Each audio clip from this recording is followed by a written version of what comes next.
はい、じゃあ次行きましょう。今まで経験した許せないことはありますか？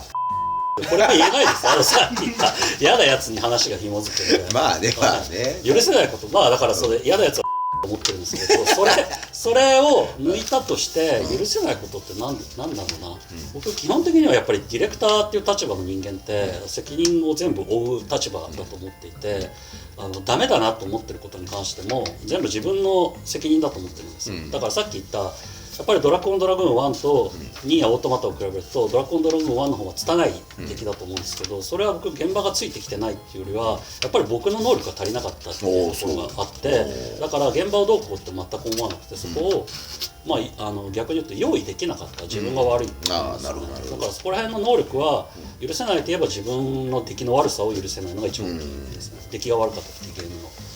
横尾太郎自身が語ってた俺の記憶なんだけど、はい、そのニーヤ作ってる時にあなた大阪いたんだよね。はい、でその時にプラチナのね、はい、偉い人から、はい、プラチナゲームズ朝10時やから会社始業がなので横尾さん10時にスタッフと合わせて同じ時間に出社してくださいって言われて、はいはい、断ると。断りました。はい、それ断りました。いけませんと。はい、でそれをなんかこう例えてるのがすごい俺好きで、はい、結局フリーランスやる横尾太郎という、はい、個人事業主でありこれはもうお店だと、はい、そのお店に朝10時に出社するっていう商品は売ってないと。売ってないです弊社売ってないだから売ってないものを、はい、求めないでくれと、はい、なのでそれ以外のところで、僕は、仕事を頑張りますっていうことを言ってたのがめちゃめちゃおもろいなって思って。ちなみにその話は続きがあって一応裏オプションがあって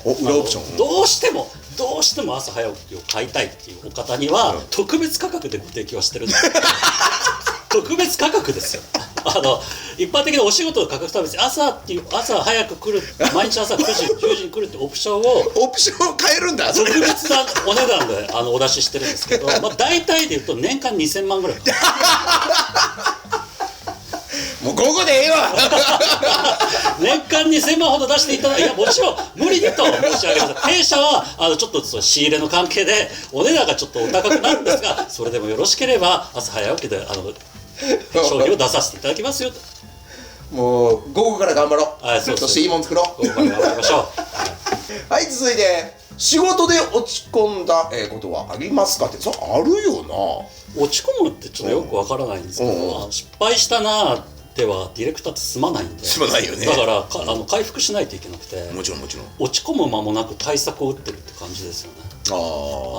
まあそれを繰り返したもんね。だってね、日常的に、いわゆる漫画でこうドーンって壁に向かって落ち込むみたいな暇があんまりない。ただでもあんまりにもそういう辛いことなんか失敗とか多くて、なんかトラブルが多くて、で辛い時にやっぱり僕鬱になっちゃってなるの？なりました俺。なるんだ。それも自分でも意外だったんですけれど、すごい寝るようになっちゃったんですよ、ある時期から。ものすごい忙しかったんですけど、で1日4時間ぐらいしか起きてられなくなって。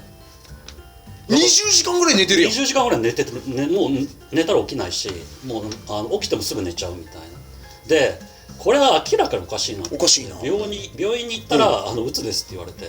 鬱にそんな症状あんの？あるみたいです。そうなんだ。で薬もらって頑張ってそれでやり過ごしましたけどね。へえ。だから心が傷ついてたみたいですよ。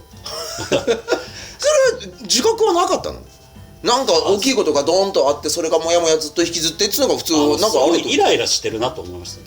トラブルが多いから。でもトラブルが多いからイライラするのは当たり前で。けど割と日常的にトラブルはあるじゃんだって。いやでもその時はずっとなんか複雑で重いトラブルが続いてた。ああそうなんだ。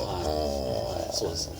それはもちろん独立した後ですね。ああ絶望トーク最後やけどさ、スランプになったことはありますかって。もうある意味今のそのタイミングがそうってこと？それは寝るのスランプなのかな、よくわからないです。スランプってよく一般的にはアイデアが出ないみたいなスランプっていうじゃないですか。僕はアイデアが出ないことはあんまりないので、どっちかっていうとやる気がしないっていう根本的やなやる気がしない時ってどういう時かっていうと、大体いろんなことやんなきゃと思って、こういうの入れたいああいうの入れたいと思って、でその後にまあ大体このお金だとこういうものが入れていけますみたいなことが出来上がっていきながら、それでもアイデア入れる場所がいっぱいあって、これをやったらもうより良くなるなみたいなこと、それは楽しいしずっとやってるんですけど、ある時にもう入れられないっていう時期が来るんですよ。それは必ずあるよ。でその時にもう新しいのは入れられないけど、昔考えたアイデアはちゃんとシナリオに書かなきゃいけないみたいな時にもう飽きちゃってて、それに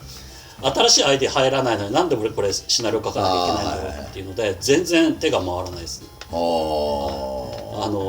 なんなら1週間ぐらい放置したまま何もやらずに過ごしたりします。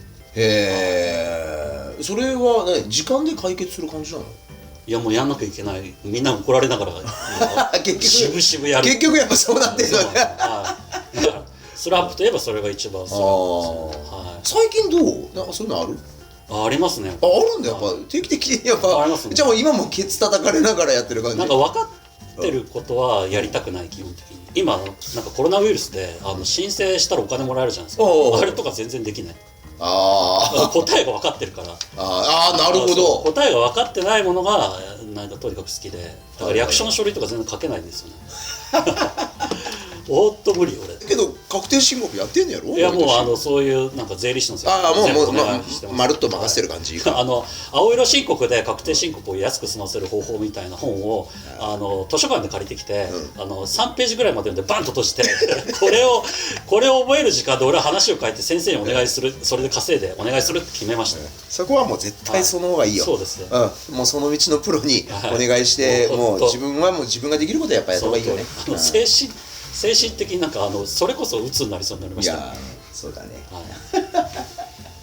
了解です。ではね、ちょっとなかなかね口ずみの激しい話も続きましたが、絶望トークこれぐらいにしときたいと思います。続いては希望トークではまた。さようなら。